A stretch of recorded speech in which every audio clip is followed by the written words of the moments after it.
Yo, what is going on, everyone? My name is Benjamin Nowak, and this is the Smallmouth experience. And I wish I could be fishing today. It's like a beautiful day, except for the fact that there are like gale force strength winds, like 40-mile-an-hour gusts. Now, one more thing before we dive into the actual topic of today's video, and that is kind of an announcement, kind of something to help save you guys a little bit of money if you're looking to buy some new rods for this season. I did start working with a new rod company for 2020, Temple Fork Outfitters. Now, this is not like a willy-nilly decision. I've fished Temple Fork in the past. All through college, I fished Temple Fork rods. And when I realized that they were trying to get back into the conventional bass fishing world, one of their sales reps, marketing reps reached out to me, and we have some really, like, I say this about a lot of companies I work with, some insane things in the works. They are running a sale on their rods through all of their dealers and distributors. $30 off either their tactical series or their tactical bass series, tactical elite bass series. This is their tactical elite series. It has the wing grip handles, has titanium guides, and then this is the tactical bass series. $150 rod, you can get $30 off. Cork grips, stainless guides. So just a little bit different model there, but they have a ton of different models in stock. You can get at Tackle Warehouse, Tackle Direct. All of them are running that $30 off sale, or Frank's Great Outdoors has them as well. But that's running April 1st through April 12th. $30 off any of the TFO conventional series bass rods. Now let's dive into a really interesting topic and have some fun with this one. Okay, so today's topic is something that I find super interesting, and it is the 5 mistakes that bass anglers make as it relates to fishing tackle and equipment. And this is not just a beginner's fishing video. I actually think this will resonate more with advanced anglers or guys who have spent a lot of time on the water and accumulated a bunch of tackle, a bunch of gear, a bunch of equipment, because as I really look back on my 2019 season, I realized that I actually executed and moved around the water, made really good decisions all throughout the year. My mental game was actually pretty strong, but one thing that I kept coming back to were errors or mistakes that I was making with the gear that I used on the boat. And so I want to kind of break down these top 5 mistakes that I recognized, hopefully give you guys some things to think about as you look at your gear and equipment for 2020 so that you guys can become the best angler you can possibly be. Now we're going to start with number 1 while we're here at the front of the boat, and that is directly related to this box right here, and that is overcomplicating bait and gear selection. This is my drop shot box. These are all drop shot plastics. That Sterilite box is overflowing with drop shot plastics. Now, one thing that I recognized is I use about 3 different drop shot plastics, a couple different colors, but 3 different plastics. And those are right here on top because, of course, these are the ones that I use. Berkley Power Bait Max Scent Flatworm, Beast Coast Magic Flick, and the Bass Magnet Lures Twitch. Those are my top 3 drop shot plastics. Okay? Why do I have all these other ones? These are things that I've accumulated over a long period of time, over the years. I want to try a bunch of things because there's something that's going to catch smallmouth better than these 3 baits that I have a ton of confidence in. Guys, we're talking about smallmouth bass that are going to be willing to eat just about anything as long as you put it in the right color, in the right place, at the right time. One thing that has really intrigued me is kind of overcomplicating bait selection, and this can go with anything. All of my boxes, my rattle traps, my deep diving, crankbaits, jerk bait box, it doesn't really matter. Like, overcomplicating bait and gear selection has been something that I've struggled with. But what I've found over the years is that if I spend less time worrying about that perfect color and more time worrying about the perfect spot, I'm going to catch a lot more fish. So less time focused in this box right here, more time on the water focusing on what is actually going on around me. Now we're going to hop up in the boat and we're going to talk about mistake number 2. So mistake number 2 is directly related to my bass fishing electronics, my GARMIN units, whether it's my side view or my live scope. Trusting or relying on my electronics way too much and not trusting my intuition or gut feeling. A lot of times what I'll do is I'll graph through an area and I won't see fish, so I won't stop there. Or I'll see fish on my front graph and I'll spend 4 hours there thinking to myself, well, there are fish down there, like I should be able to catch them. Trust my gut instinct. If I graph over an area that I feel should be good based on the conditions and based on the time of year, sit there and fish it for 20 minutes. Sit there and fish it for a half hour. Take the time that it takes to fish through a spot till you're confident that those fish are either not there or those fish that are there aren't willing to bite. Your electronics are there to assist you in finding fish, but not there to be the end-all be-all. And for a long time, I've been using them as if they are like the holy grail of bass fishing. Understand, you got to know when to hold them and know when to fold them, right? As Kenny Rogers would say, peace up, right? But Kenny Rogers is the man. He's right. You have to know when to sit on an area and know when to leave. Kind of utilizing your electronics as tools, which is what they are, rather than them being like the holy grail of whether or not you should fish an area or not. Trust your intuition, trust your gut, and know your surroundings and the conditions you're fishing to make the decisions you need on whether or not you should be fishing an area. Let's move on to mistake number 3. Mistake number 3 is what I would consider a pretty advanced bass fishing concept, and I don't think it'll be the end-all be-all of whether or not you catch fish on a trip, but I do think it could be the difference between having one jump off that's really big or catching a whole bunch of fish versus just catching a couple. And it's oversizing or overpowering your gear. What I mean by this is like using too heavy of line, using too heavy of a rod, using too big of a hook for a swim bait. And this is something that I did a couple years ago, was I was putting like a 5/0 hook in a 3.5-inch swim bait, and the bait wasn't getting the right action, so I was actually getting outfished by another guy on my boat. Now, we both still caught fish, but he was catching way more than me, and the reason for that was the smaller hook he was using was allowing his swim bait to get more action, and so fish were biting his bait rather than biting my bait, even though, other than the hook, our setup was exactly the same. So this is something that I just think being cognizant of and understanding your gear and the technique you're fishing is really important. Now I could go on with another example of drop shotting. So the clip that I want to show you guys, I'm actually fishing a drop shot, and keep an eye on the rod that I'm fishing. Notice how it bends. Only the very tip section of that rod bends, and I was fishing a heavy weight, so I felt like I needed that extra backbone of that rod.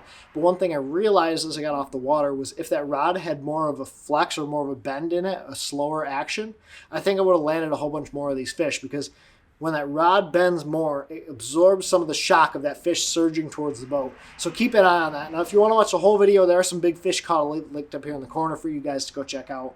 But I think it's a really good example of overpowering your gear when you don't need to. There, come on. There.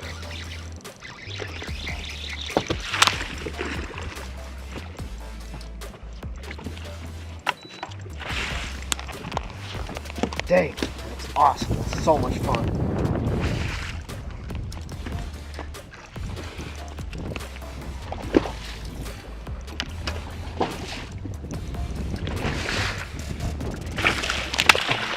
Oh, came off. There's a pot of fish right there.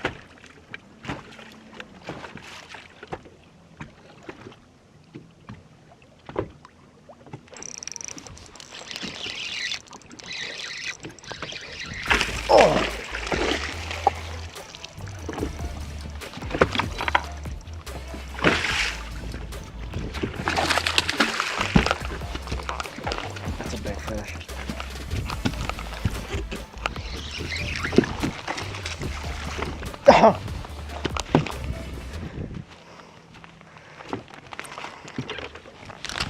So it's a relatively fairly advanced concept, but I do think as you become like a more dialed in angler, this is something you should pay attention to or keep in mind. Another example of this would be overpowering your line, and my buddy Dirge really kind of clued me in on this with the whole blade bait thing, and it started with chatterbait fishing, believe it or not. I was fishing my chatterbait on 20-pound fluorocarbon line because that's what I've heard all these guys down south fishing it on, while my buddy Nathan was fishing it on 30-pound test braid to a 12 or 14-pound test fluorocarbon leader. What I noticed was with his setup, because his line diameter to his blade connection was smaller, that blade actually started up and worked a lot faster than my blade, which was on that 20-pound test line. Even something as small as the line diameter to go into your bait has an impact on the way that blade will start on a chatterbait.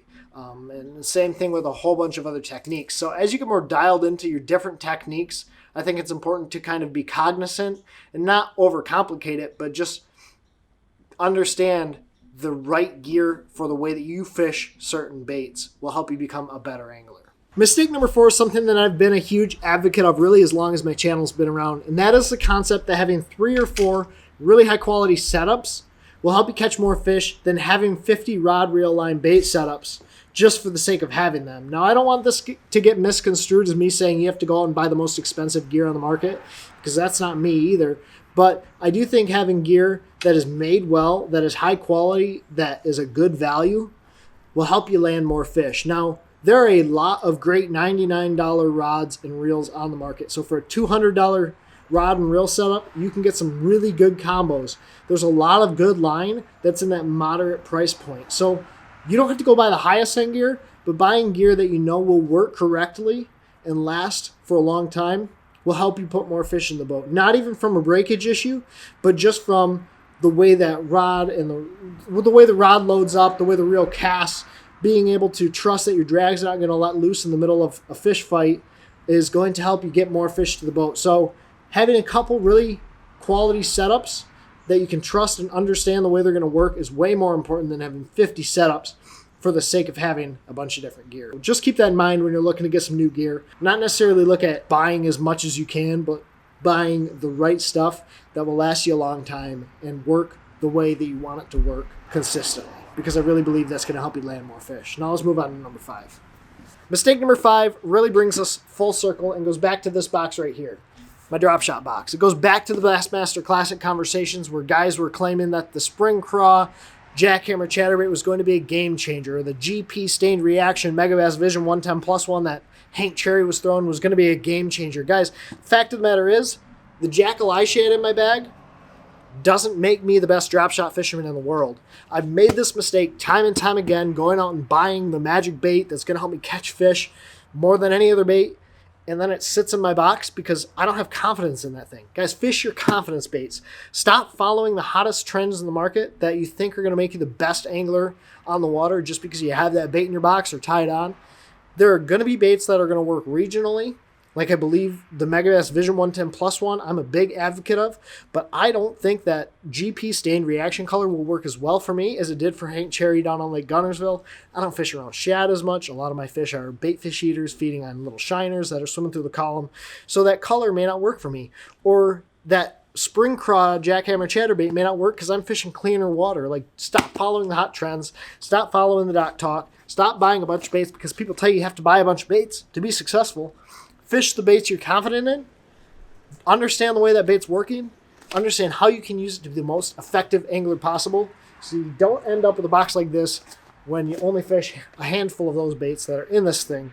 Although I do think, and this goes back to number 1, I do think there are some baits that will work in here in certain situations better than others. So that's kind of mistake number 5. Just following the hottest trends in the market versus fishing the moment, fishing the confidence baits that you know will work to catch you some fish. And really getting caught too much up in the bait itself and the color itself versus why that bait's working or why that fish is there or what baits you can catch that specific fish on that may not be the hottest, newest, greatest bait on the market. So that is mistake number 5. Now let's wrap this thing up really quick.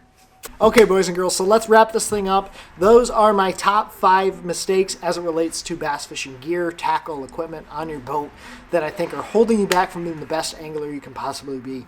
This was a super exciting discussion for me because these are all things that I know going into the 2020 fishing season I can improve on to be a better angler. Simplify my presentations, simplify the way that I'm choosing my baits. Understand that I can trust my gut instinct and don't only have to focus on what my electronics tell me. And not having 80 rods, reels, and line setups on the deck of my boat for the sake of having them. Simplifying everything, trusting my gut, and going back to the basics of fishing will help me be the best angler that I can possibly be. I'm really curious on if I missed any of these mistakes that maybe you think should have been on this list. I'm really interested to hear what some of these mistakes that you guys make are, because hopefully I can take those as well and apply them to my fishing to be the best angler I can be. If you guys are not already, please hit that subscribe button down below. Again, remember, if you guys are interested in picking up a TFO rod, either the Tactical Series or the Tactical Elite Series, you can get $30 off April 1 through 12 on all of your TFO dealers, whether that's Tackle Warehouse, Tackle Direct, or your local tackle shops. We'll have that deal going on, so go check those out and pick one up if you guys are interested in some great new rods for the 2020 season. And as always, thank you guys for watching. Take care, tight lines. God bless. Pursue your passion.